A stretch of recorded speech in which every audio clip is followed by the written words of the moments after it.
From Youthful Aging Secrets, discover the transformative power of psychology on health and fitness with Dr. Mini Ratu.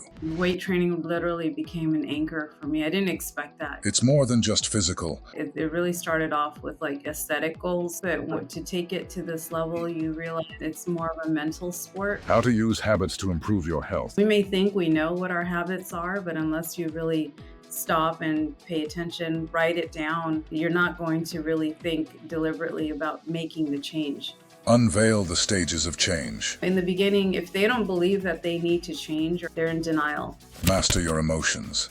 Master your life. The most emotionally healthy people are able to regulate their emotions. So when the stressors get high, they're able to bring themselves back down. Over time, when you're exposing yourself to that situation, you've learned how to manage, you know what to do. Learn about the link between our breath and our states of mind and body. When you're doing those deep breaths, it signals your physiology that we're safe, we're okay, and then your thoughts will follow too. The power of rituals. You fuel yourself up for success to be there for others. You'll be able to show up for others because you've done that for yourself in the morning. Join us on Youthful Aging Secrets for this enlightening conversation with Dr. Mini Ratu. Hello, Dr. Mini Ratu. Thank you so much for being here today. I really appreciate it. Of course. I'm glad to be here. Thank you for having me. Dr. Mini, why don't we start with a little bit about your background and your training? So my professional background, I started with in undergrad as in psychology. Only honestly because I didn't know what I wanted to do. So everyone's choose psychology, it's general. So I started with psychology just to get a gist of being in college. I'm first generation Indian American, Punjabi American. So my parents didn't go to school. So I didn't really have a whole lot of direction on what to major in or what career really to choose. So I did that for undergrad. I ended up falling in love with the field, especially with a couple of professors really intrigued me and got me really into it. So I decided then to go on for graduate school. So I first did a master's. I did marriage and family therapy. And so that was a 3-year program. And then I took 2 years off and then I went back and did my doctorate. So I have a clinical psychology doctorate. So I'm a licensed clinical psychologist now. And I've been practicing since 2016. That's awesome. And I know you're very much into fitness and health. I know you compete, which we can get into. Yeah. Is that something that started as a result of getting into your medical practice, or is that something that you already had? It started around the same time. There were things that were going on in my personal life, and then also professionally, I noticed that you really have to be able to take care of your body and take care of yourself in order to really show up for your patients to do the work. So it was 2011 actually when I first started weight training with my first trainer, and I started grad school. My master's I started 2008 to 2010, and then during that year that I had in between, I started weight training, and then I went back to school 2012. But weight training literally became an anchor for me. I didn't expect that. It really started off with like aesthetic goals. I want to just be like shredded or look better. And that gets you in the door. But to take it to this level, you realize like it's more of a mental sport. And I really started loving that process, the changes I was seeing within myself with my energy and my mental health, that it really became, again, an anchor for me. And also, again, dealing with things that were happening in my personal life, it really helped with that too. Right. And you think it assisted in your schooling, helping you stay on top of things that you had to do? Because it's a heavy workload, obviously, and there's a lot going on. Do you feel like it should be a must to obviously take care of your body?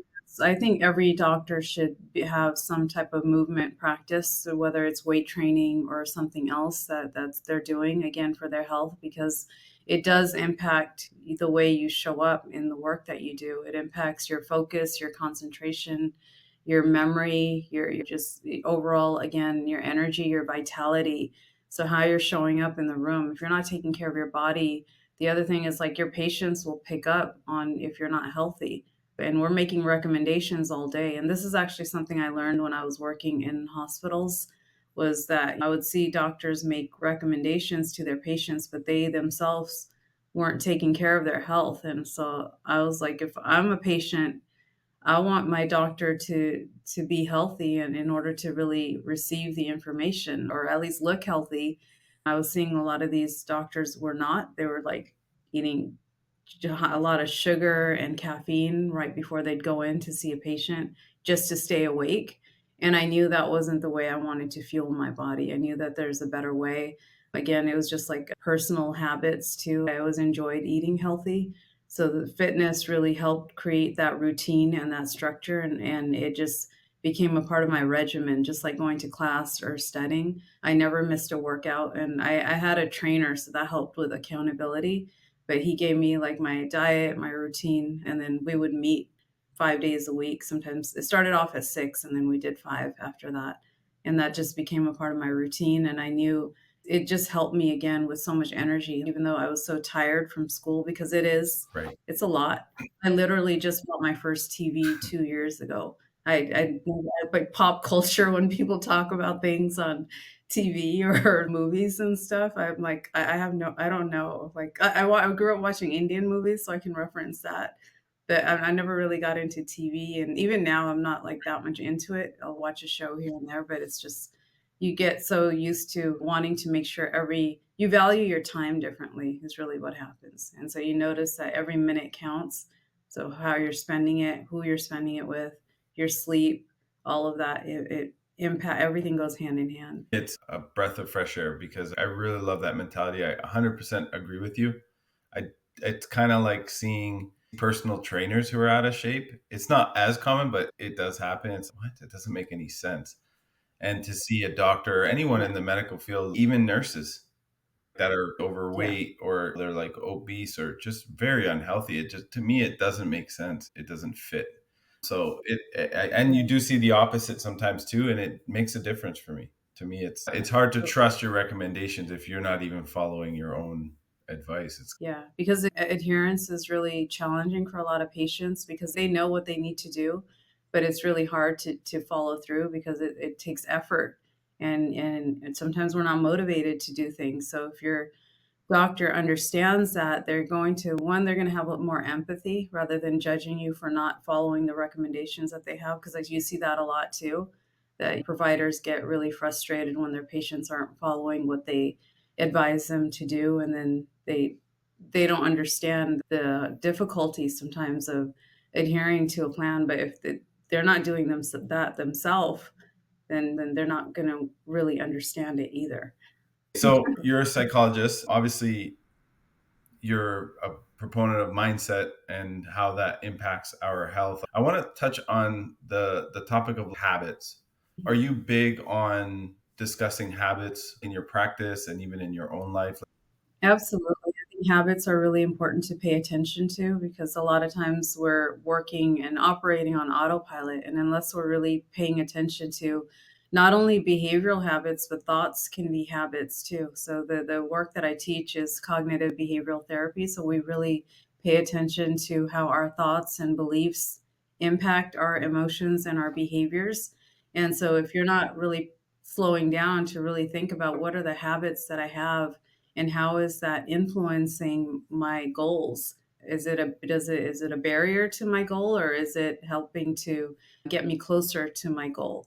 And so unless we really stop and pay attention, write it down and really think deliberately about some of the habits that we have, it's hard to change it. So the first step is always building awareness. We may think we know what our habits are, but unless you really stop and pay attention, write it down, you're not going to really think deliberately about making the change because the habits are also, again, it's autopilot, so it's operating on a part of the brain that's coming from reflexive thinking. So we don't have to really think about something when it's a habit, but when we're trying to make a change, it's going to recruit a different part of the brain that requires you to slow down and be reasonable, require judgment and planning. And so that takes more deliberate effort. So that in itself can be a challenge because that it's hard to do that. It takes energy. It actually consumes more glucose from the brain to do that. So people think, okay, I can change a habit, I know what to do, but it can be a lot more challenging than they think because they're not really clear on what their habits are. So definitely habits, I think everyone needs to pay attention to them and also thinking about where is it coming from. So a lot of our habits are coming again from these beliefs that we have about ourselves and the world around us. So they come from our core beliefs, our deep-seated beliefs about who you believe yourself to be. So that identity, the I ams, right? I am a motivated person, I'm a fast thinker, I'm smart, or I'm unworthy, I'm unlovable, I'm not enough. All of those things will influence the way, the rules and the assumptions that we have of the external world. And that will again influence the way we behave, including our habits. How does one know what their beliefs are? Because oftentimes, and I've been guilty of this, I think I believe a certain way. I think Mhm. I have this belief or this set of belief, but then the results are telling me like they don't line up when I'm making a change. So I'm just curious, how does one know what their actual deep seated beliefs are? Is there a way for somebody to self assess? Yeah, that's a really great question, right? So we may think, again, we believe in something or we have certain beliefs, but until you get into a situation and really break that situation down on how you responded, it's going to be, again, hard to know what your belief is around it. There's different exercises that we can do. One exercise that's, I would say, is simple that I can share with you right now is you do like this we call it a cognitive case conceptualization, but what it is basically, you first just write down the situation. What happened? So it's a fact. Somebody cut you off while you're driving. That's the Okay. situation. What was your first? Then you say, what was the first thought that I had? What was my first automatic thought? That person is, that they're trying to get over on me, or people like, why would they do that? I hate everybody. I don't know, whatever your first automatic thought is. And then you say, okay, if those thoughts were true, what would that mean about what is the meaning that you're digging a little bit deeper now. What does that mean? That means that the world is selfish, people only care about themselves. Those are now become your beliefs, right? So now you're getting a more clear understanding of what is it that's driving your behavior now. So again, you go back to now the situation. So the situation doesn't Right. matter really. Situation just activates an underlying belief that you have. So if you have a belief that people are evil or everyone's selfish or people only care about themselves, that's the belief that you have. And it's being activated through the situation.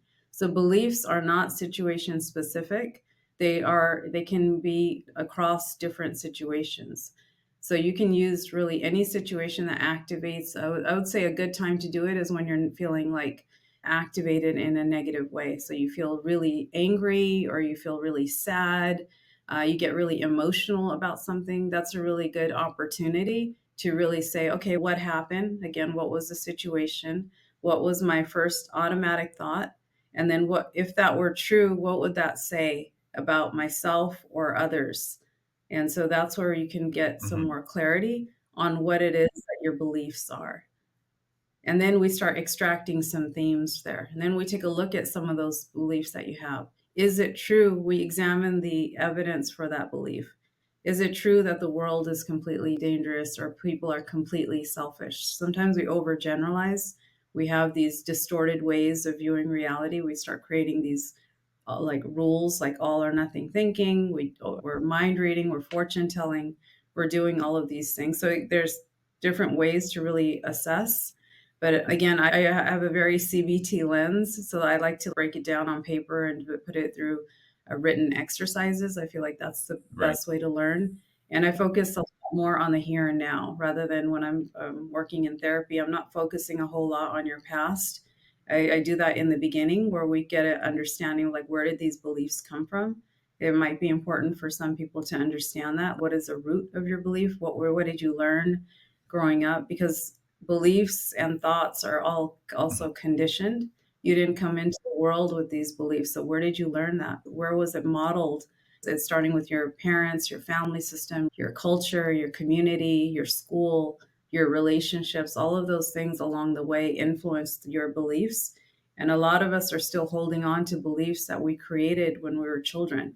So if you're still having the same beliefs and you're in adulthood, it's a good time to pay attention and say, does that still make Right. sense for me? Yeah, I like that a lot. I'm a very big proponent of writing and reading. Just in general, I've always found that's just how I process things, process my thoughts. My Yeah. father passed away last year, and for me, writing throughout the whole process, even before he died, going through what I would feel like when he died, because I felt like it was inevitable. It really helped me process that later. So it wasn't such like a blow.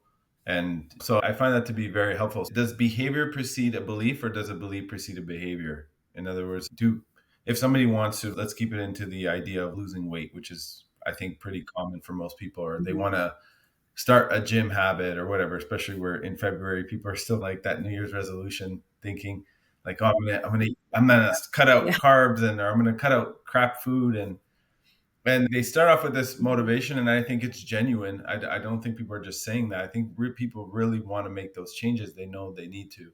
And so, do they need to change their beliefs first, or do they need to change their behaviors first? And the beliefs will start to align with the behavior, if that makes sense. It does make sense, and it's a really good question.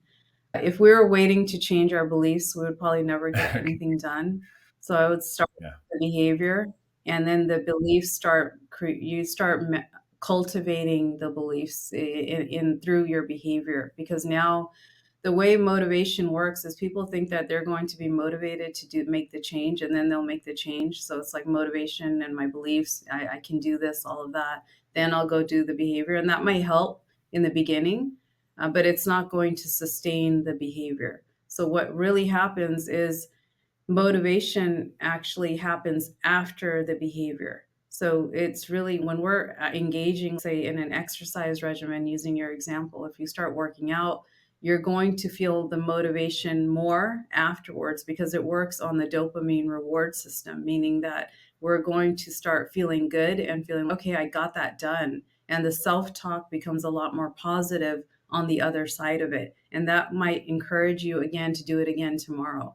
So if beliefs start changing and you start creating new beliefs, and it doesn't mean that the negative beliefs completely go away because it takes time, especially again, this is years and years of conditioning of having that belief, especially if it started at 6, 7 years old. I'm not worthy. I'm never going to get there. I'm a loser, whatever your belief, underlying belief might be. You may tell yourself new things today, but it really has to go hand in hand with action. So I really focus on the action piece of it and say, just keep showing up, consistency. That's really what starts changing the beliefs because now you have some evidence to say, I am worthy. I can do these things. I am capable. We need some evidence to really change the belief too. We can't just say it and expect it to change. I love that. And I think that's good news because I think a Yeah. lot of people, at least I can speak for myself, I used to think that I am this kind of person, right? And because I felt like this is my identity, I wouldn't even try. But then I realized over time, I was like, why don't I just do it and then just keep doing it? And then eventually Mhm. I'll be that kind of person. And it changed many areas of my life. And I think a lot of people are stuck thinking Mhm. like they box themselves in and then they don't even Mhm. try. And just doesn't mean you can't try, even starting small. So I think Right. that's a refreshing thing to hear personally, that you don't have to rely on changing Yeah. your beliefs first. You can just start doing it. Yeah, 'cause you just show up. That's really where the changes happen. Just keep showing up, even if you don't believe that you can do it or you believe this is hard. Of course, there has to be a little bit of a belief that this is something that you want for yourself. This is something that's good. But again, I would just keep showing up and then the beliefs start. Again, you're cultivating it. It's like you plant the seed and now every day that you show up, you're watering it a little bit more. And then you start cultivating this garden and you start having more positive beliefs. And that becomes your automatic then because you're doing it every day. Now the brain has started to create a new pathway to start believing these new set of beliefs, these optimal core beliefs rather than these self-critical core beliefs that you may have had What before. about if somebody, for example, they know they should do something. So if I think everybody, I don't know anyone who doesn't know they shouldn't eat junk, and that they should eat better, and that they should get a good night's sleep and exercise. I think that's pretty common, at least in North America, like wherever people have access to free information. I think it's pretty common sense. But a lot of people don't do it. Yeah. And some people just literally don't want to, even though they know they should. Is that because of a belief system, Yeah. or is that because of conditioning, or like how do you get somebody who is in that state where they know they need to change, but they literally don't even have an Yeah. interest, and you want to influence Yeah. them? How would you help somebody like that, or how do they help themselves? Change happens in stages, right? In the beginning, if they don't believe that they need to change, or something needs to change, they're not going to do it. They're in denial, right? That's always like what we call the first stage. There's the stages of change. I don't know if you're familiar, but there's 5 stages. It's a model by Kubler-Ross. And so the first stage is denial. So that means everybody else thinks you need to change, but you don't see it yourself. So you're like, I'm good. It's fine. It's not a problem for me. Maybe it's a problem for other people, but I'm okay. The second stage is pre-contemplation. So it's okay, maybe I'll start eating healthy next year, but not right now. Maybe I'll consider it. It's just not a good time for me. I just have a lot going on. Maybe I'll consider it. I don't know. And then contemplation is okay, I think like I do need to change. I need a little bit more support. Now and you're preparing now. So maybe you hire a coach or a trainer, or you have friends that you're starting to ask questions about their diet or how they are sustaining the changes. You're preparing now. And then you get into the action stage. Now you're able to really get into making the changes, but it takes first you have to want it. Human beings will not do anything long term if they don't want it themselves. So you have to want it for yourself. You're not changing for anybody else. You can do that in the beginning, but again, in order for it to sustain and in order for it to really feel rewarding for you, you have to do it for yourself. So you have to really dig deep on your why. Why do you want to eat healthier? Why is this important to you? So I always ask my patients that if they want to change something before we go into any plan, we have to get clear on like why they want it, so that we can also anticipate barriers. So when something happens, you're at a party and they have all this cake and junk food, how do you know that you're not going to grab it? Because your why is so strong and you've taken time to really dig deep on like I really want to be healthy. I really want to be around when my children Right. get older, or I want to be able to play with my kids actively. Like you have to have reason. So that's what cues you when you have the urge, because you're still human. You're going to have urges. You're going to have temptation, right? And especially if you're in an environment. So that's the other thing you're asking about, like what else influences is your environment can really Mm. influence the way if you can and can't change. It doesn't make or break it, but it's of course if your environment isn't conducive to the changes that you're making and it's not supportive, it just creates another barrier. So you want to also really think about how can I create an environment where I'll have, again, it'll set me up for success. So I'm not going to have any junk food at home. Maybe I'll wait until I go out to dinner and then maybe I'll order a dessert. So it's not also, you're not like totally Right. depriving yourself to make the goal, but then also there will be times where you allow yourself to indulge a little bit, so that it doesn't become again you're not restricting yourself so long and then you like binge. So fifth stage Okay. is Yeah. Okay. maintenance. So that's So just I was means, just, yeah. So even if you can yeah. make the change, but it's not really considered a change until you've done it for 3 to 6 months. That's when I say, okay, now you're in the maintenance. And then also people do, of course, relapse. They might go back and say, okay, never mind. Well, it's not that important to me because they had a relapse or something happened. But and so they may go back and forth. It's not always linear Mhm. in stages. We might back and forth at times, and then the more you're longer and you're in maintenance, the easier it does get over Right. time. Going back to the whole thing about environment, like just as an example, if I have junk food in my home, I'm much more likely to eat the junk Mhm. food than if I don't have it in my home. And it's just that simple. I don't know if I'm really that much more disciplined. I just set it up in a way that I don't I can't do it. When my girl and I, when we're home, and they bring home stuff from, let's say we host something or whatever. People leave their stuff. I'm like, no, no, no, no, take it, take it, take it, take the chips, take the, because I know Yeah. myself. I'll eat the whole bag because I'm like that. I'll literally eat like a giant bag or two. And people are like, oh, I didn't know you were like that. I'm like, yeah, I'll eat the whole thing. That's the problem. So I don't even want it. So then when those cravings are there, the option's not there. So just going back to what you said, I think environment is huge. Even going Right. out with a group of friends, depending on the type of group of friends, if they're martial artists, which I train, I find that we're a Uh-huh. little bit more conscious of what we're eating or drinking or whatever. Versus if I go with like my party buddies Yeah. from back in the day, they will instantly like shots, and it's the whole Yeah. dynamic and goal of the evening changes. And that's why you really have to pay attention, like not only to your environment, but who you're spending time with so that they can support you on your goals. They're not going to encourage you to Yes. deviate at all. They get it. They want to support you. And so it's not like we're superhuman because we're in athletes. Like they're, of course, we're human beings, and I'm the same. Like I can't keep junk food at home. If I throw a dinner party, it's same. Like like take it with you, or I give it.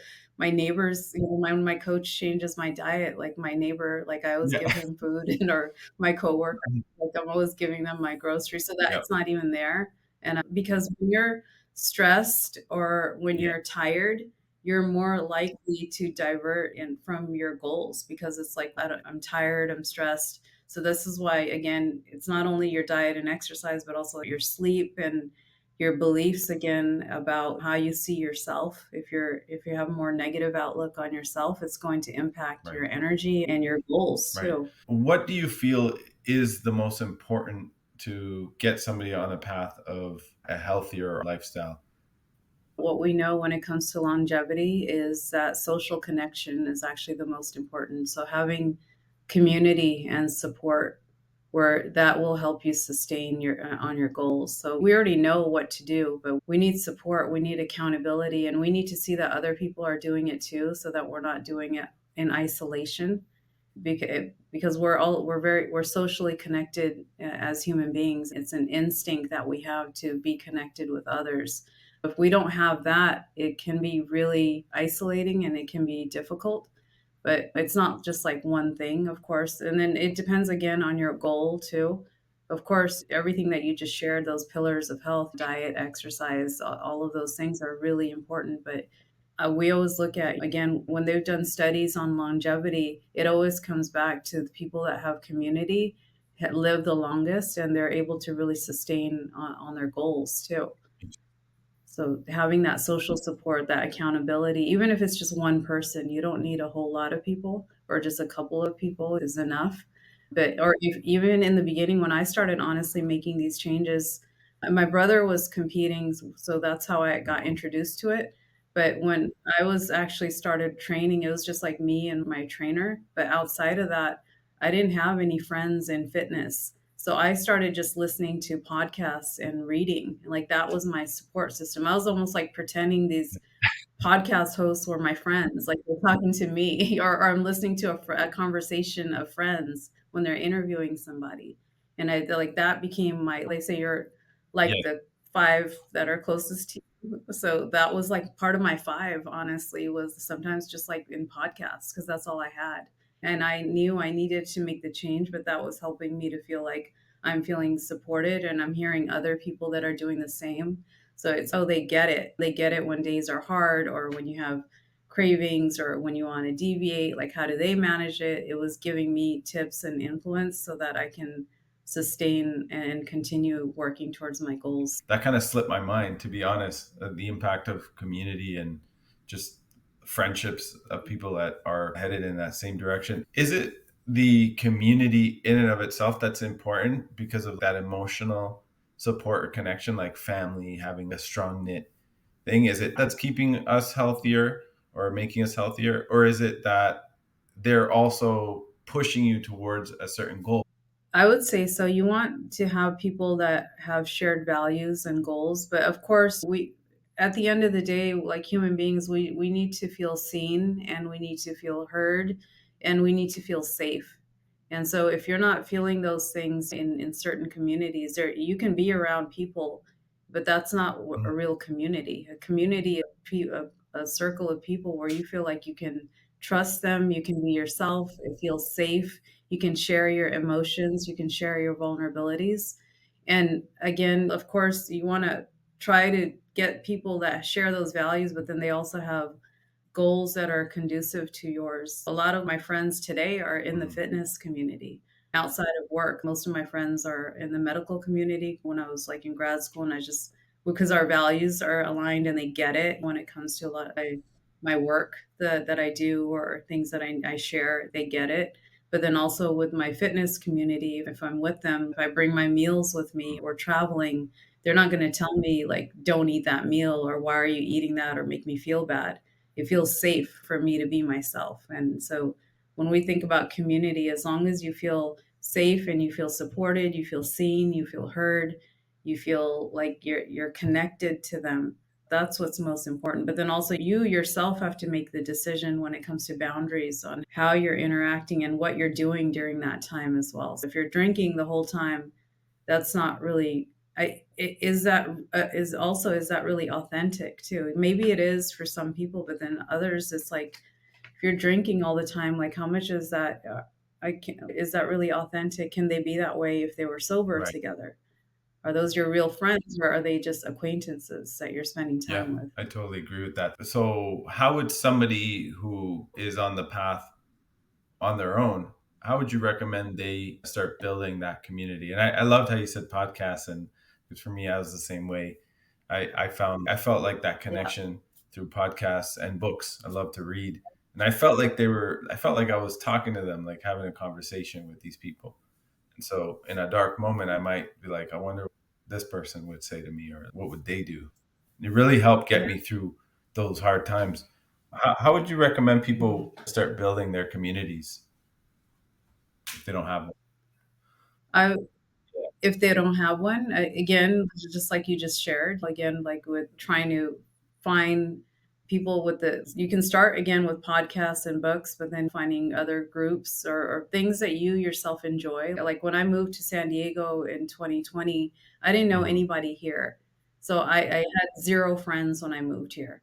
But I started consistently showing up to a gym. I joined two separate gyms and they're very different. Like the vibe is different. One's like a total bodybuilder gym, and then the other one's more like a social gym. It's here in downtown. It's a little nicer, so it's more like the bougie side.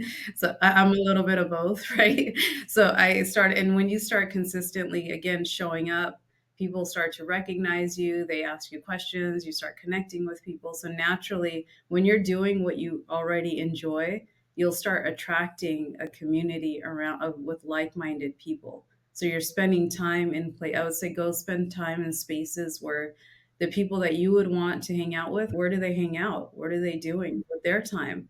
And so go there and you're doing it for yourself too. So I think the more you're doing things for yourself and things that you enjoy, naturally you'll start attracting people that are again same community. Same thing with my yoga studio. I go to yoga too, so I've made a lot of friends consistently showing up to yoga. And again, that like now those are my friends. Like they're healthy and they're gonna help support me on my goals. And they encourage me, like they get it. Just as an example, these conversations are very beneficial for myself. It reinforces beliefs I have, but it also makes me look at things through a different lens. Even just what you said about community. I agree. I haven't really prioritized that as much as I used to perhaps. So yeah, that's a it's good to have these conversations. Because it does influence us when you're hearing conversations and your brain is Mhm. consuming that and you start thinking about things. And so if people are negative all the time or complaining all the time or just like that energy vampires we call them, like they're just always like heavy, like you're gonna feel that too. So unless you're really doing the work yourself, you're gonna end up taking some at least some of that on. We're not completely superhuman. And we have to learn how to protect ourselves with again healthy boundaries and say I'm going to spend time with people who have the same values, who are positive, who are encouraging, because that's going to uplift me. It fuels me when I'm around spaces and people like that. And so it's not when we think about consuming. It's not just the food that we eat, it's also the content you're consuming, the images, the conversations, all of those things. Your brain is constantly assessing your environment for safety and for threat. And so if anything feels like a threat to you, it feels it's like you're going to get you're going to start feeling stressed too. And again, when you're stressed or you're tired, you're less likely to stay on top of your goals. So you want to make sure you're in spaces where you're feeling getting energized by the people or the things that you're watching or the content that you're consuming, so that it can help send you off into a more positive direction to go do your thing and focus on your goal. What are some psychological hacks that people can do, little shortcuts, if you will, that people could take to develop habits around to help them veer in that direction? I would say one is just simplify things. Like we're overstimulated as a society. Like everybody has ADD today, but they don't. It's just because there's just so much that they're taking on, and so it gets confusing. There's so much information out there now, and some it's relevant, sometimes it's not. But all of those things again are influencing your thoughts and your beliefs. So I would say one is just simplify things as much as possible. Maybe that means turning off your devices at a certain time or spending less time on social media or whatever things that you think might be influencing you, and really start paying attention to what is it that you want. So almost like create complete white space on your calendar if you can, and think about, okay, how am I spending my day? Yes, I have to go to work from this time to this time, and how am I spending, who's there, how am I spending my time when I'm there? So think about who you're spending your time with, how you're spending it, and also just keeping things, like I would say, just simple, but also making sure that you're also deliberately paying attention to how you're the quality of your hours too. So I guess if it was like one saying or something. Like I like to teach a lot on boundaries. So boundaries are like healthy boundaries is more like what when you value your own opinion and you're putting yourself first, that you're okay with saying no. So healthy boundaries is more about saying yes. It's less about saying no to others and more about saying yes to Right. yourself. So, what are your boundaries when it comes to your goals? What do you know? You already know what you need to do. I don't probably need to tell you that. Everyone knows what they need to do to stick to their goals, especially your listeners. If they're listening to something like this, people are already driven in some ways. They have goals for themselves and they know what they need to do, but they have to have boundaries. So, again, healthy boundaries are less about saying no to others and more about saying yes to yourself. So if you value yourself and you value your goals, it's going to get so much easier. But if you feel like I'm not as important as other people, or then you'll be easily influenced. And with respect to healthy boundaries, how would you start to identify what your boundaries are and how to draw a line in the sand? I would say pay attention to your emotions. Emotions are almost like an Mhm. antenna on what you should and shouldn't be doing or what needs to change. So if you're feeling anxious in certain situations, if you're feeling more heavy or sad in specific situations, that's a good time to assess, is this good for me or is it not? And the same thing when you're experiencing positive emotions, like when you're feeling energized or you're feeling joy or you're feeling bliss or you're feeling content. What did I do? What helped with that? So I can do more of that. And then you start creating again like the boundaries around how you're spending there's time boundaries, there's personal emotional boundaries. So you're thinking about what you're doing and who you're spending this time with. And it might take a little bit of time to really understand yourself, but it's really about paying attention to yourself, developing insight onto what throws you off, what makes you happy. You have to learn about yourself. So it's really about looking inside, not outside. Like what makes it easier for me to stick to my goals versus what Right. doesn't. What is emotionally healthy? If we're talking about, let's say, physical health, we can describe it, right? We can look at certain metrics like their blood pressure or their body composition and stuff like that. But with emotions, how would you say, oh, there's that saying, oh, that's emotionally that's a toxic person or whatever. To me, it speaks to how they navigate the world through their emotions or through their mindset. So I guess what I'm trying to get at is to have a picture of what healthy looks like on the mental and emotional side of things, and then pick your brain on how we can get there. So if somebody was emotionally healthy, we would like, or something that we're all striving for, because again, situations happen where, again, everybody's human, they have different emotions all the time. But when it comes to somebody who wants to be more emotionally healthy, so we're thinking about, are they emotionally stable and are they Right. resilient? So stressors are inevitable, right? There are always going to be things happening in the world. There's events that are going to be what we call stressors. They're outside of us. But it's really about how we're responding to those stressors that'll tell us if we're, again, emotionally healthy or not, just using your words. But it's how resilient are you to manage and regulate your emotions and manage the stressors that are around you. So people that have, there's this model called the window of tolerance. So the window of tolerance is like, how much tolerance do you have when it comes to the stressors that are coming at you? So people that have a very narrow window because they have not been taking care of themselves, maybe they're sleep deprived, they're eating bad, they have unhealthy relationships, they're more likely to have a very narrow window. So when stressors come at them, it's Right. overwhelming. It's so much, it's too much. But when we're doing the work, we're making sure that we're, again, getting our rest, we have healthy emotional connections, we're feeling like we're exercising, we're moving our body, we're doing everything that we can to be healthy physically and mentally. Our tolerance will widen. We're going to have more tolerance when it comes, those stressors come. We'll be more resilient to it. We won't get overwhelmed. So there's an opportunity for us to then respond rather than react to situations, because naturally, if you don't have a whole lot of tolerance because you're stressed or you're tired or it's just too much, you're going to naturally get reactive, because the brain just cares about survival. So there's not a whole lot of time to contemplate, is this reasonable, is this not, what's going on here, because you don't have the capacity for it. But when your capacity is wider and you have more space, it's like you can mentally think about the situation through a more reasonable lens. So that's when you're feeling like you're emotionally more resilient or more emotionally stable. You're able to even regulate your own emotions. So even if something, a stressor comes at you, it may upset you, but it's not going to go to a 10 at the point of rage. Maybe it's more like a 3 or 4. It's still an upsetting situation, but again, you're able to come back and manage. So the most emotionally healthy people are able to really regulate their emotions. So when the stressors get high, they're able to bring themselves Right. back down. It's been well documented. Exercise, being around loved ones, laughter, things like that can help build that resilience. Is that correct?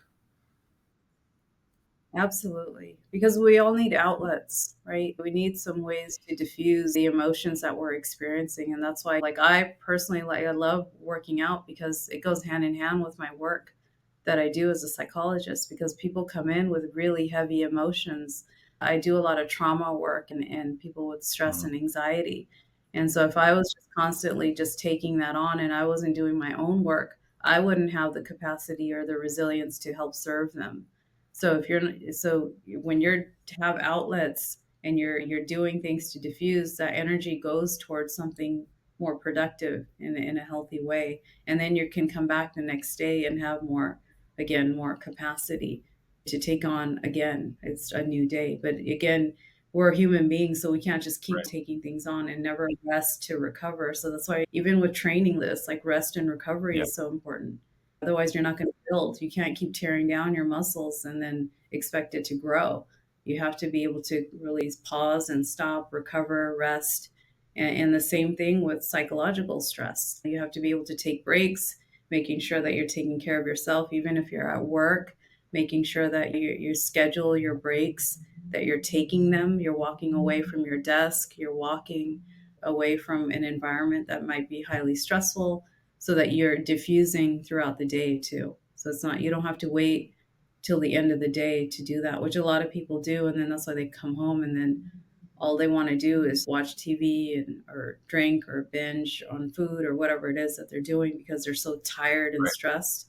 at the end of the day because they haven't been diffusing throughout the day Right. either. I do mixed martial arts and I wrestling, jujitsu, kickboxing, stuff like that. And especially with grappling, is when you're first starting out, right? What I found was, you have somebody who's pinning you or trying to submit you, right? Some way or another, choke you or whatever. And it can be very claustrophobic.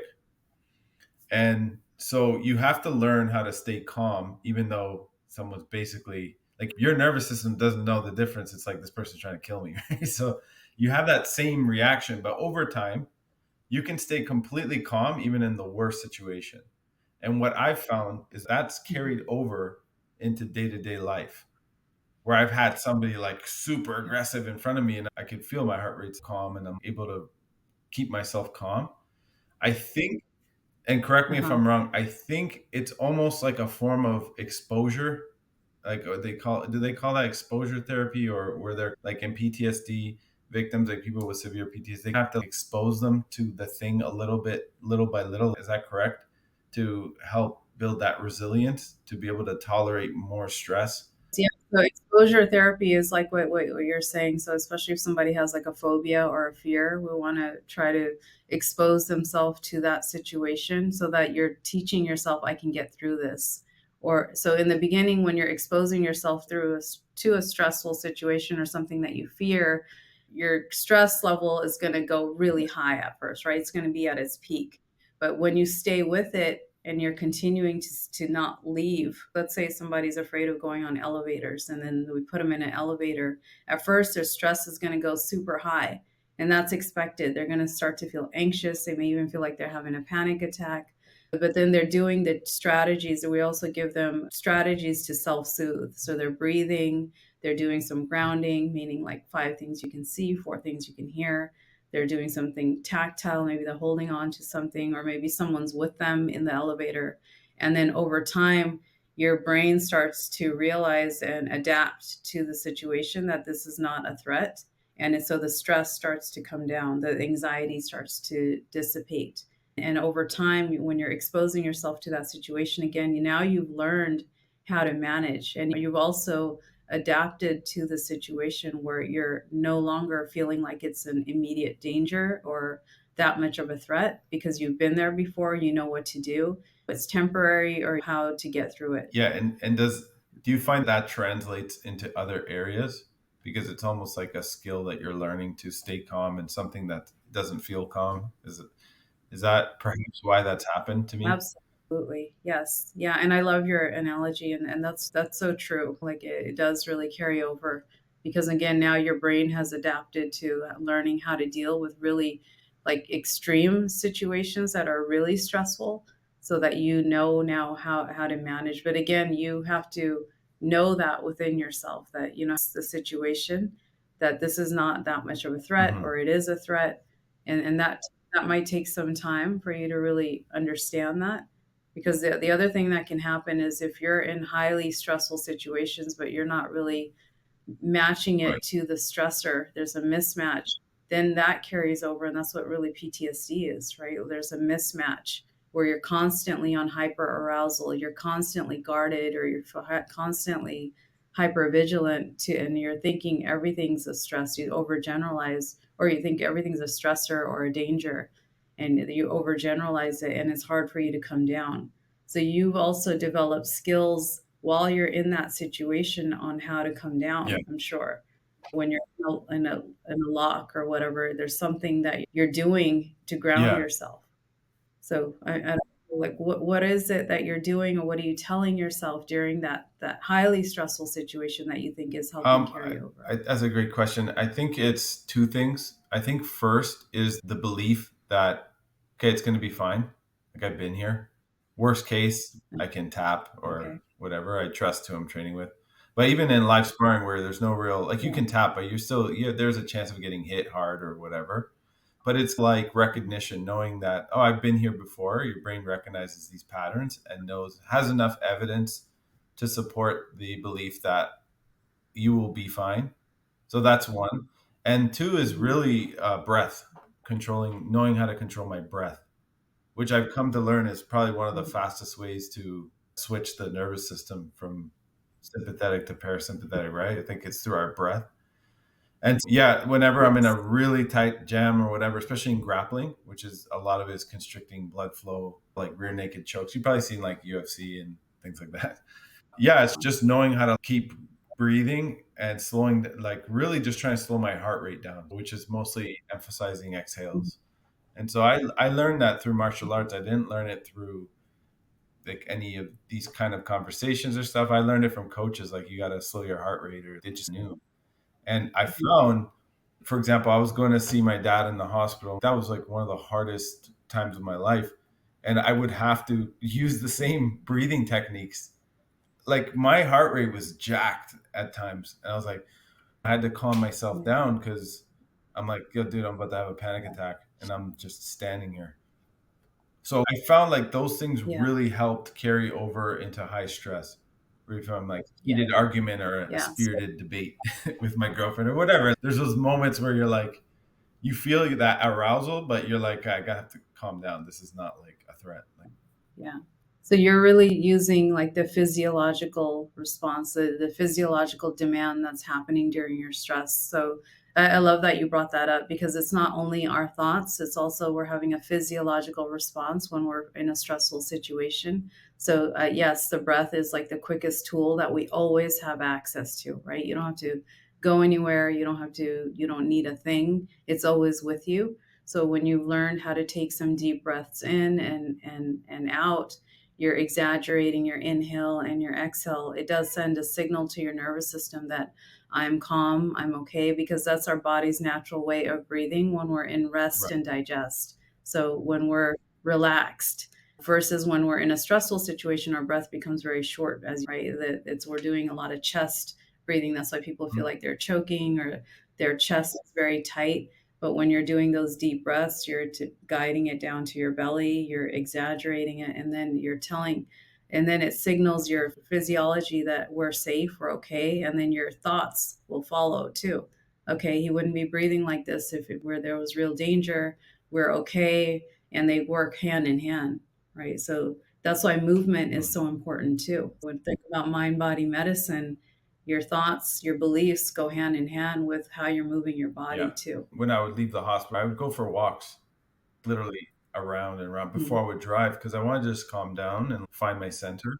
Yeah. So those things just they really do make a difference. Um, I think it's important for people to realize that we have more control over our emotions than we think. Because I think some people think emotions just happen Yes. to us, but I don't believe that. Yeah. It's really about the story that you're telling yourself about the situation that makes you feel the way you feel. So no one can make you feel anything. It's really your own narrative of the situation that's making you yourself feel that way. So taking accountability over your story and your story follow your state, your mental state, your emotional state will follow the story. So what are you telling yourself that's making you feel angry or upset or sad or whatever it is? And then you take a look at what is it that I'm assuming here? Can I change the narrative a little bit here that I can do this or it's going to be okay or this is temporary or whatever you're telling yourself that might help then with the emotional state to bring the intensity I love down. that. Yeah, I love that. It took me a long time to learn that because I was a very angry teenager. And I still do struggle with having a temper, but nothing compared to when I was younger. But I'm still working through that. But when I was young, I used to think this happened to me. And even when someone would say, you're Yeah. choosing to react that way, I couldn't understand that I still had the choice to how I react to that. And like almost like this rule set of the world has to be this way, so I'm not this way. That's impossible. Yeah, so like you had to learn how to manage your own expectations because again, those going back to your own Exactly. beliefs, right? Exactly. Should do this, That's she should do that. Those are your rules, not everybody yeah, else's. So we can't expect to put our own rules and beliefs onto others that they're going to share the same values and the same beliefs every exactly. time. I don't know if you've ever heard of Wayne Dyer. He passed away. So it Yeah, was I his book. Yeah, he's love dope. Linda. His book, the Your Erroneous Zones, I think it was. I was like a Uh-huh. teenager and I don't remember how, but I read it. And that was the first time it really made sense. And it was like that idea Mhm. that this stuff's going to happen and you have a choice how you react to it. And get mad, understand Yeah. that's still you Yeah. doing that. Like you can't control others, you can only control you. And so the way he framed it though was from a position of power. It was like you don't want to be a puppet. You don't want Mhm. to be on a string. And I was like, yeah, I don't want to be a Right. friggin' puppet because I had light of no one to control me. Because the moment you let people control you, Right. like you're being controlled when you're upset over what someone else did or said. So then I framed it in my mind Yeah. to be like, oh, I'm more of a leader when I take control of my own. And it helped make that literally just that shift, literally completely halted. Mhm. Yeah, I think that had a huge impact. Yeah, that's so true. He has that quote, "When you change the way you look at things, the things Yeah, you he look was. at change." And I love that quote. He was, like, one of the first people I also started following because he was, like, on Oh, KQED when I cool. was, like, in high school too.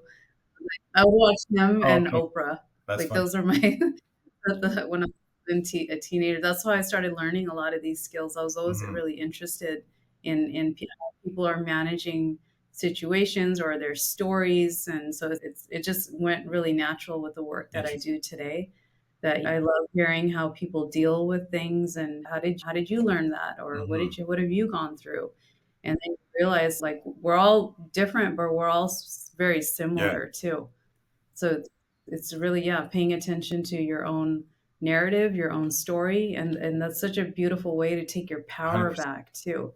Because otherwise, we're constantly giving our power away if we're worried about other people's judgments or their opinions. People are going to have an opinion or judgments regardless.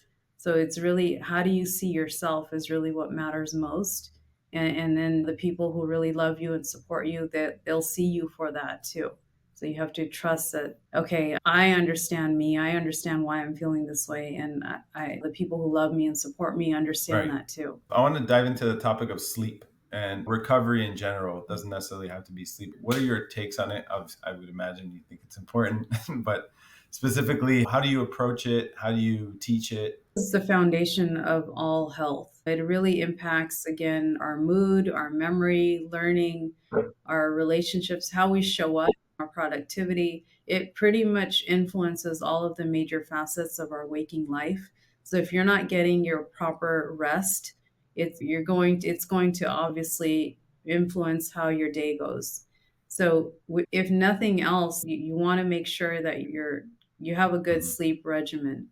And so that means, like, when it comes to sleep hygiene, there's different things that we can do to make sure that we're doing everything that we can, because some people have a hard time falling asleep or staying asleep. So we want to look at what might be influencing that too. I think just going to bed and waking up at the same time every day, training yourself to do that, even if you're tired in the morning, your body will adjust. So the other thing is, like, when we start teaching our body to eat a certain way or rest a certain way, your body will catch on. In the beginning, it's hard to change, to go to bed at a certain time or to wake up at a certain time, but it'll start adjusting, and then that's what your body will crave over time, after even just Right. after a few weeks. And when it comes to bedtime, having some Mhm. type of routine to help yourself wind down. So a lot of times we're expecting ourselves to go from 100 to 0, like doing all of these overstimulating things and then just going straight to bed and expecting yourself to fall asleep. So you want to try to wind down, like turning off your devices, even dimming the lights, having some type of, like, bedtime regimen where you're slowing down. Again, you're slowing down your nervous system. You're preparing your body to go into this rest mode. And that might look a little bit different for everybody, but I always encourage, again, like any devices, turn them off like an hour before bed. Try to, like, maybe read instead, dim the lights a little bit. It doesn't have to be super bright artificial lights, because our bodies are also really in sync with the natural light outside of us. So when the sun starts going down, our melatonin naturally increases. So you want to try to, like, what we really should be doing is going to bed the when it gets dark outside and waking up when the sun Right. starts coming up. So you want to try to be close to that as possible. Of course, it's not always possible living in the Mhm. world that we do if you're not living out in the country or on a I farm. know. But we're indoors a lot, so you want to try to but we're not designed to be indoors as much either. So you want to try to be in sync with nature as much as possible. Do you recommend any supplements?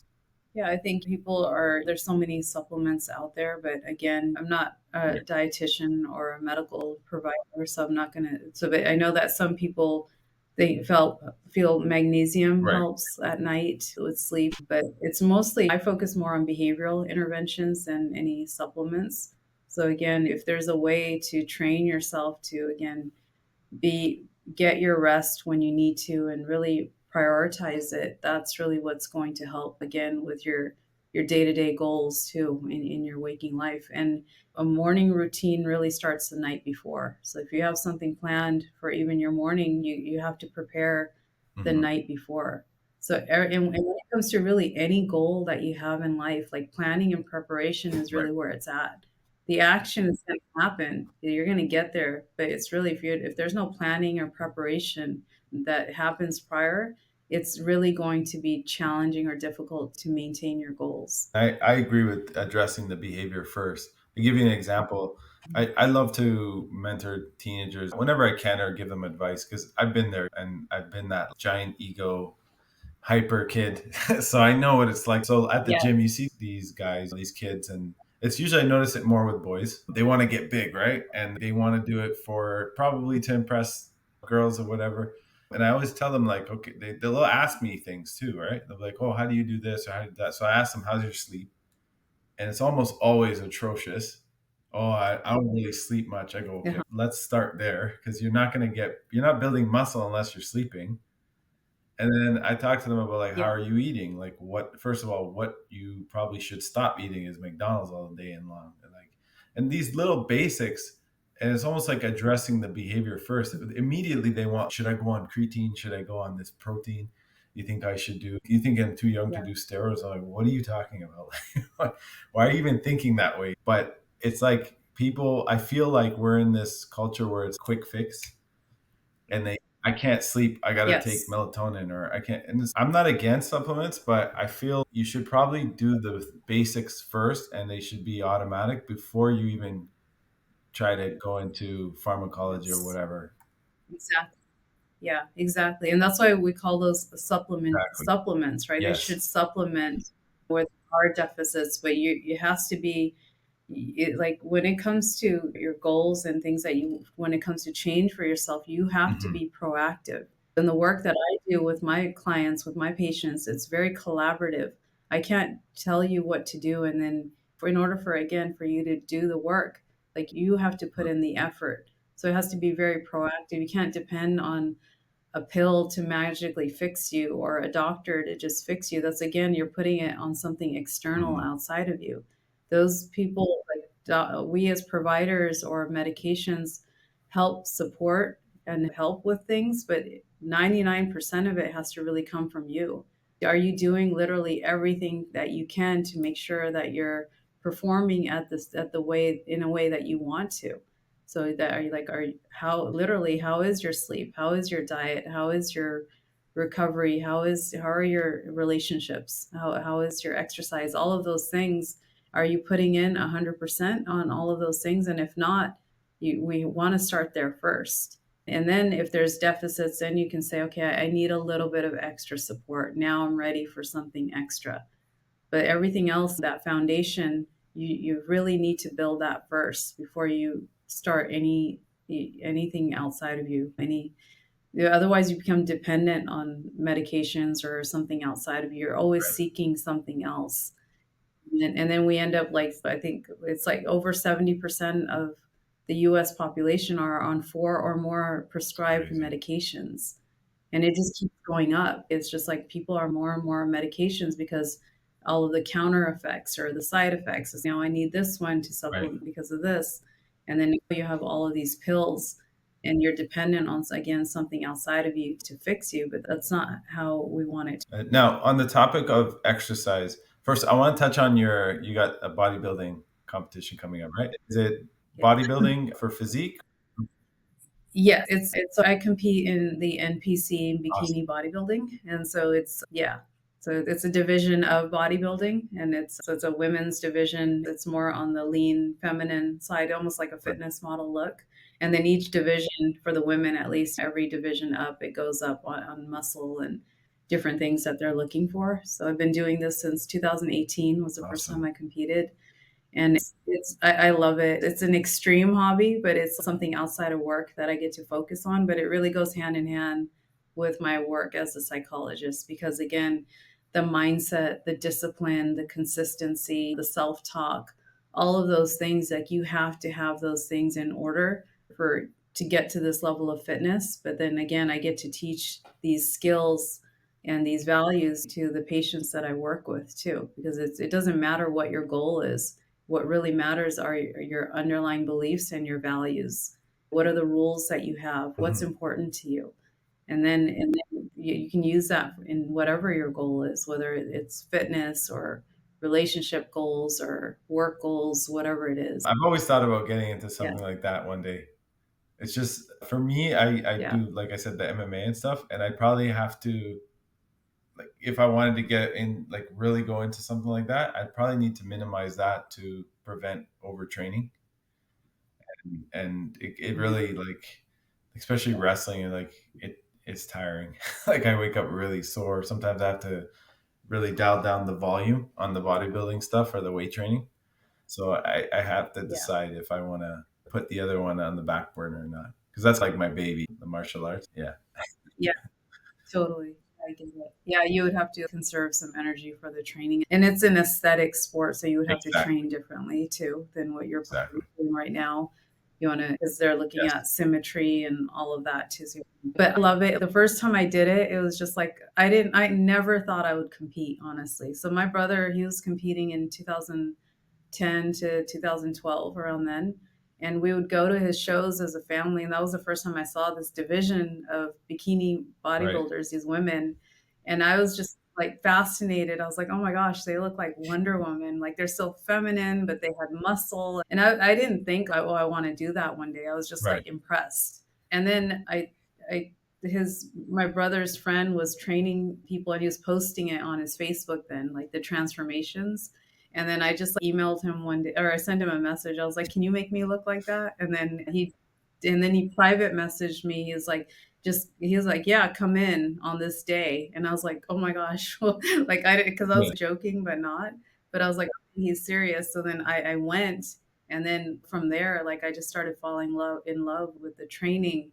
And then so I was in grad school again that time, so I didn't have competing is like a full time job, so it would have been really challenging for me to get to the level of Right. competing at that time.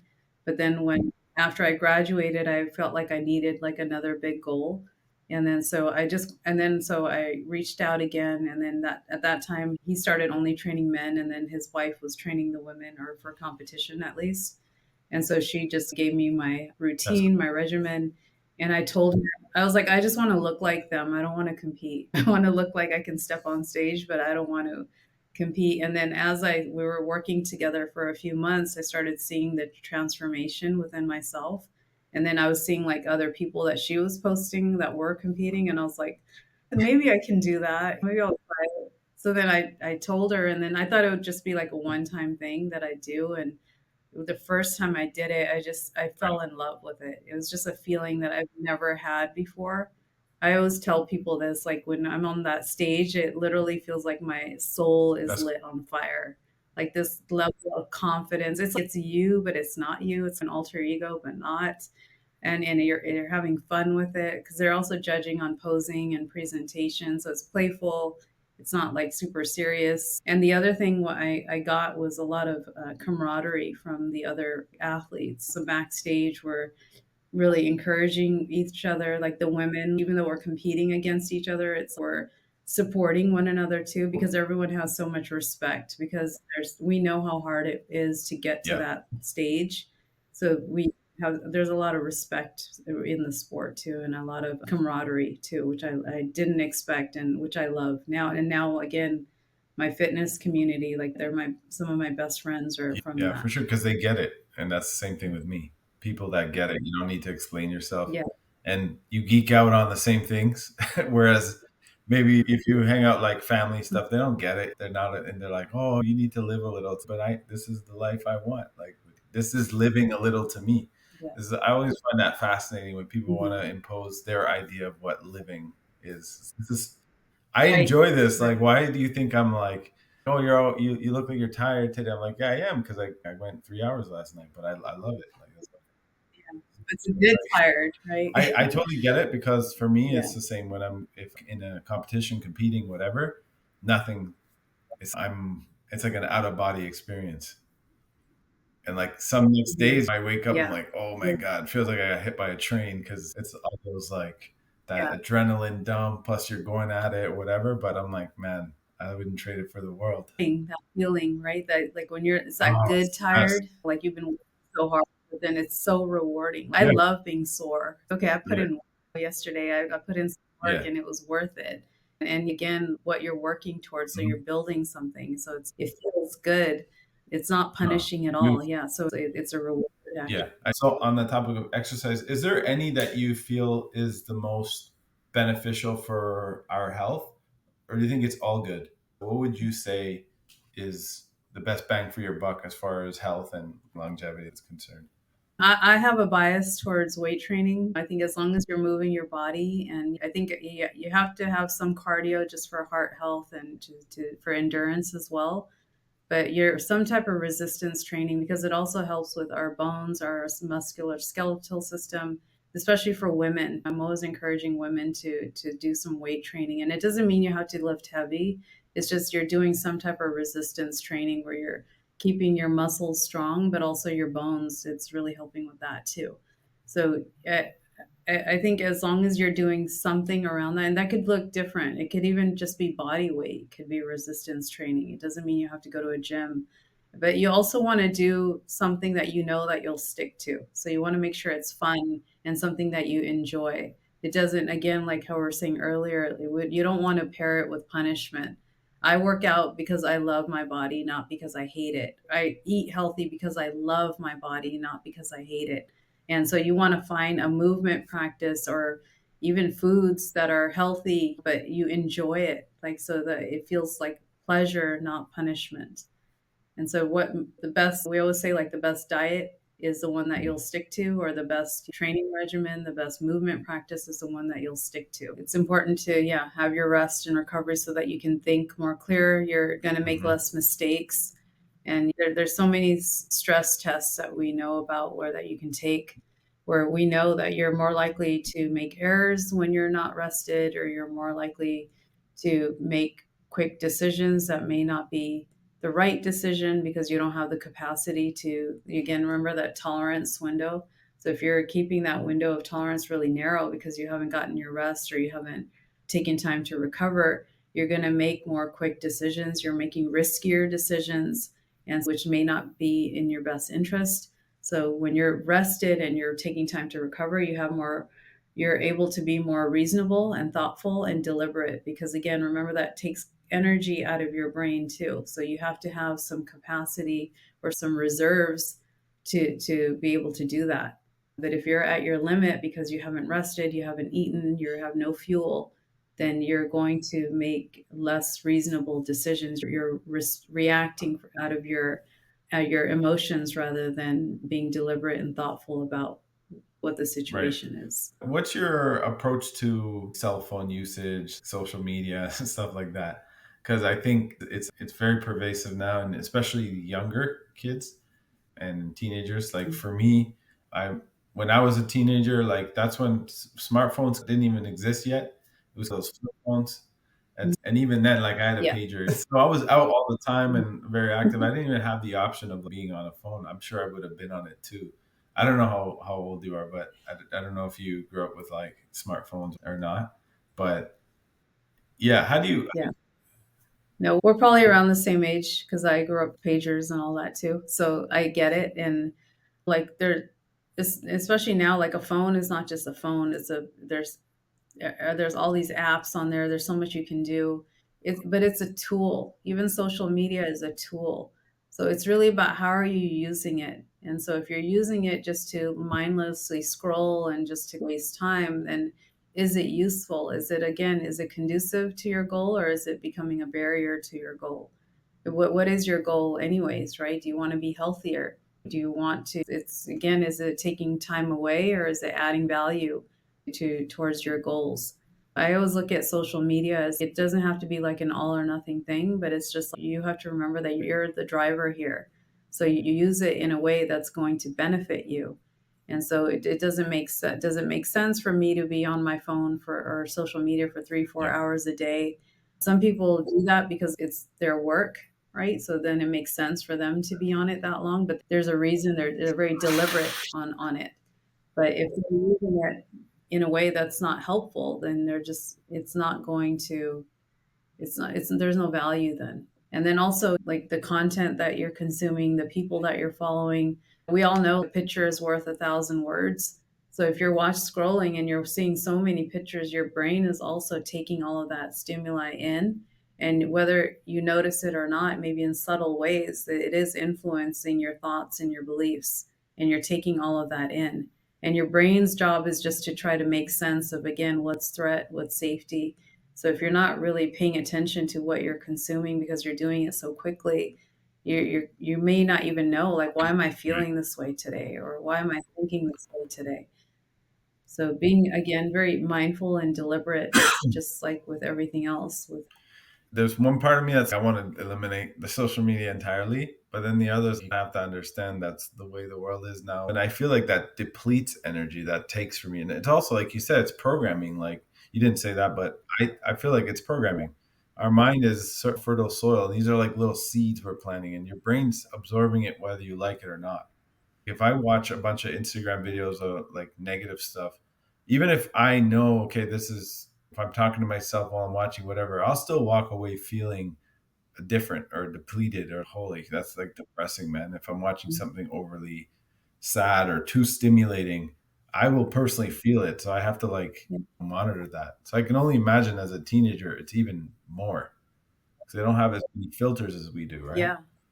Yeah. So you have to ask yourself why too. Like, why am I on TikTok for 2 hours, or why am I doing this? It's, again, it's paying attention rather than judging yourself or labeling this is bad, this is good, it's all or nothing. It's more, what is it that's attracting me to do this situation? What is it that's makes this like something that I want to do? And when I know it's not good for me. So really, like, even for myself, so like I'll have a day where I'm just like not productive or something, like I was just really tired or stressed and I didn't go to bed when I Mm. knew I should have the next morning, and I'm not feeling good. I like to really reflect on what was happening yesterday that made me behave the way I did, or made me react the way I did, or and paying attention to even your mood and your behaviors, and that's how you really can start creating some change, and really think about why that's even important to you. You're not going to change because someone's telling you it's not a good thing, don't do that. You have to understand, like, for yourself, is this harming me, is it helping me, or what is it that I actually need? What is the underlying need I'm trying to get met that I'm getting through social media right now? Is it connection? Is it community? Is it I just need, what is the underlying need that I'm trying to get met, and I'm doing it in a way that has negative consequences instead of positive Yeah. For consequences. me, it's if I have an overwhelming workload, like a week, let's say I've set myself some pretty ambitious outcomes that I want to achieve in the week. If my week's going to be packed, I find I'm more susceptible to mindless scrolling. And I think if I step back and like, why am I doing this knowing it's not good? I think it's, I'm trying to just escape. It's almost like I just need a Mhm. distraction to escape from the reality of, and that's where I know, okay, maybe I need to dial back a bit. Maybe I'm overloading. Maybe it's too much. And I Uh-huh. need to like maybe Yeah. eliminate a couple of those. I'm going overboard. That's, I think I'm like too much on my plate, in other words. So that's it, right? You're paying attention to, again, okay, I need an escape. Everybody needs an escape now and then. But again, if you're not diffusing throughout the day, it's going to be more extreme when it comes to the other side of escape. So if you're, again, your tolerance is so narrow because you haven't been diffusing, you haven't been pausing or taking breaks throughout the day, you're gonna have even more of an extreme need to just completely turn off, or and do it, and sometimes in an unhealthy way. Right. What would you say is the top Mhm. five biggest mistakes or challenges that you see people having I think it's a lot of what we talked about earlier is the thoughts and the beliefs that they have about themselves. So not understanding again what their core beliefs are, what's driving things. So really not so I would say if you don't understand yourself, it's always going to be hard to change. So that's one thing is really not knowing yourself. Another thing I would say is their environment is not conducive to their goals. So you want to that are they really managing their environment in a way that's going to help Mhm. support them? So that means that the way their physical environment, like how their space is set up and things that they have that are going to help support their goals versus not. And then also the support, I would say, is number three. How much support do you have? If you have no support, you can't do this alone forever. You're going to need some type of support system. So, including who is in your support network and how can I create a support network if I don't have one? And again, we can start with just your podcast or just reading or just going somewhere consistently where you're around the others that may share the same values. Even if you don't know them, it still supports you because you're around that environment, those types of people. The other thing is, again, I think what we've talked about too is sleep is really important. Like if you're not getting rest the way you need, you're going to make more bad decisions, really. You're going to have more bad habits. So anytime the brain is deprived of rest, if we're stressed, if we're tired, or if we're intoxicated, that's when we're most likely to revert back to Mhm. old patterns. And we're not and so it's really important that we're doing everything we can to fuel our body for success. So that means getting the proper nutrition, getting the movement practice, and also getting the rest, and also again that having the people around you that are supportive to your goals. I think it goes with support, but not just having community, but having a safe space to talk and to share what you're dealing with, what the barriers are. Not being, I guess maybe this is a little bit different, but I think the self-critic can sometimes drive things, or you're being too Right. hard on yourself, and no giving yourself time, or giving yourself space to make errors at time. That success is never linear. Any successful person will tell you that. There's been a bunch of failures and setbacks, and failure is always an opportunity to learn and to grow. It doesn't mean you are a failure. So sometimes when we relapse or when we make a mistake or we're doing something that's not aligned with our goal, we start telling ourselves, I'm a complete failure. I'll never get this. But you just start again tomorrow. Every day is a brand new day. You just start again and just get back on it, and you always look at what happened, again developing insight, what happened yesterday that maybe led me to deviate from my goal, so that I can learn, I can practice, I can do better tomorrow. What are some practices that you feel are incredibly important for people to maintain or get to a healthy, resilient, or have a mental resilience? One thing for sure that's always helped me is having a morning Mhm. routine. So you have to fill your own cup up first before you can serve. So as soon as you turn on your phone or your laptop, you get all of these notifications, all of these things that you have to respond to, and the world is very demanding of your time. So if you're not giving yourself time at the top of your day, you may not get that late throughout the day. So having a morning routine, I think just to really give to yourself, like that's the one time where I set the table for myself for my first meal. I really have a slow morning before I Mhm. start working. I don't even check my phone until after That's I good. eat my first meal.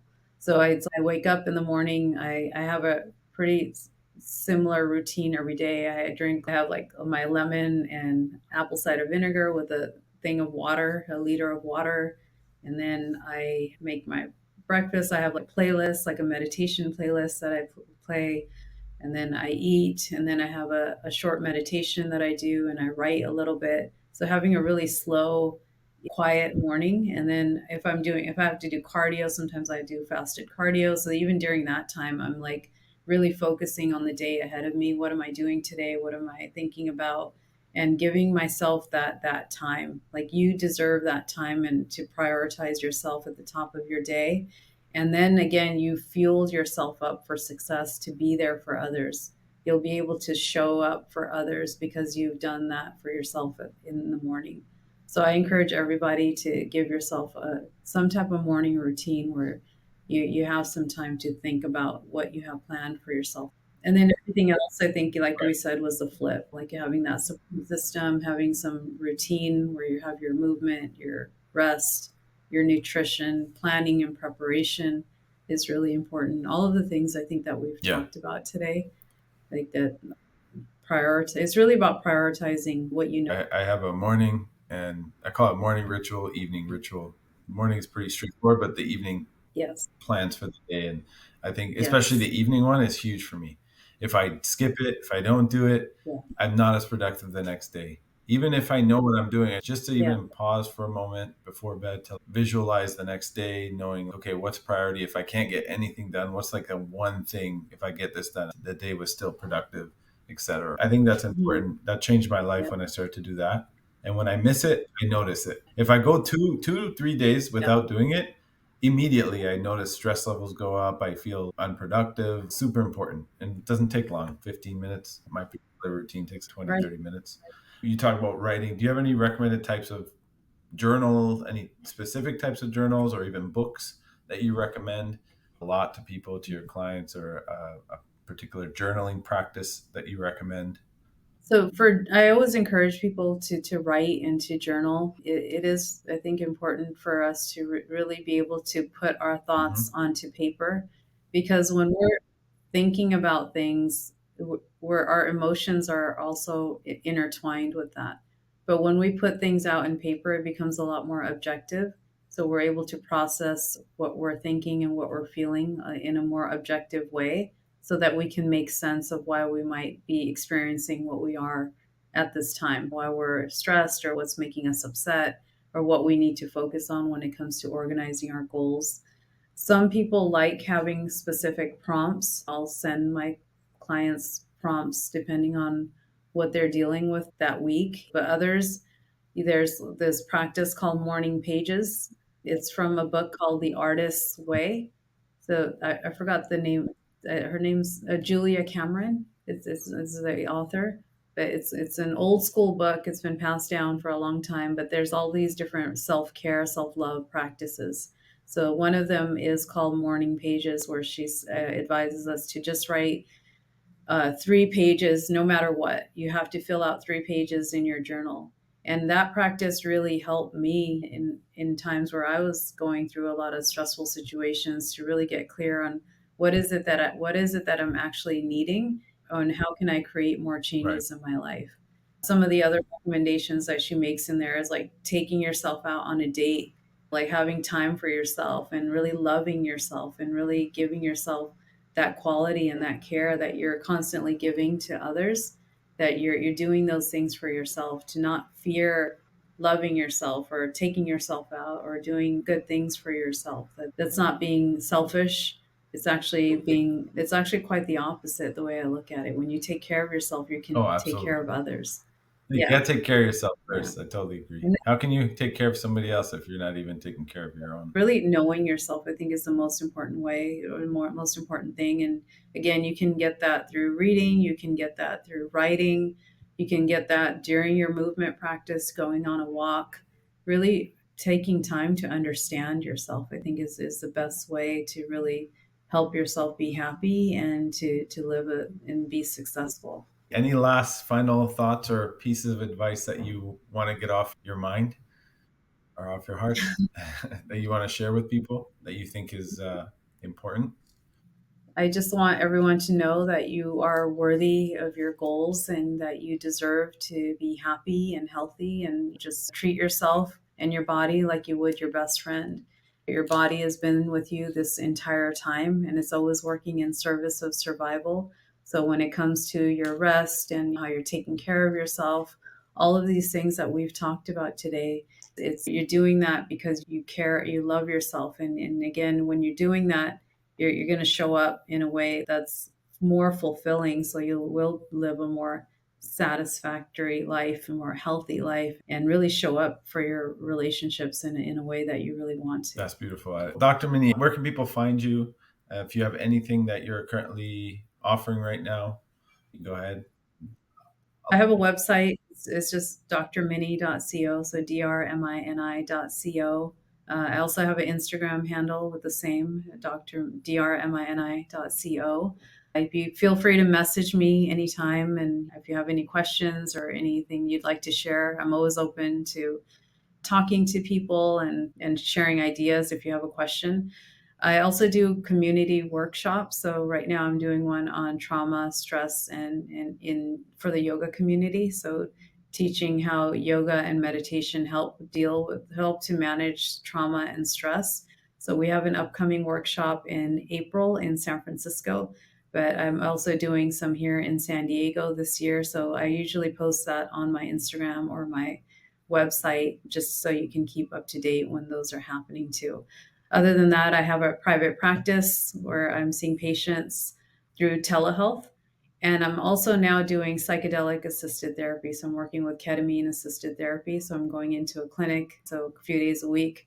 So that's helping a lot with treatment resistant depression. So people who are not responding to SSRIs or other medications, and also with PTSD and suicidal ideation. There's just so many promising findings that we're getting. And I myself, I've seen it, the changes that are happening with this work.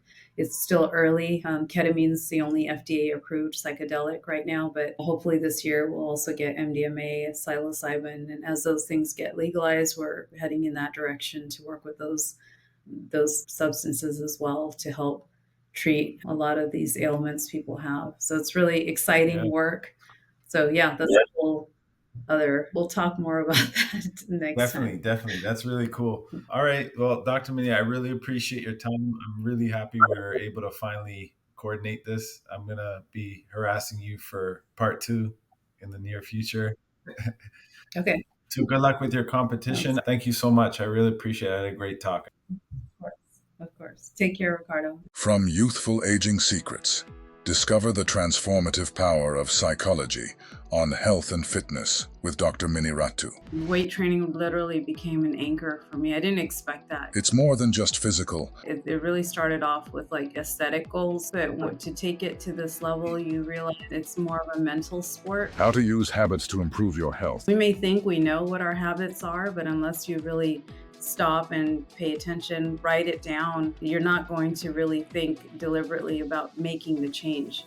Unveil the stages of change. In the beginning, if they don't believe that they need to change, they're in denial. Master your emotions.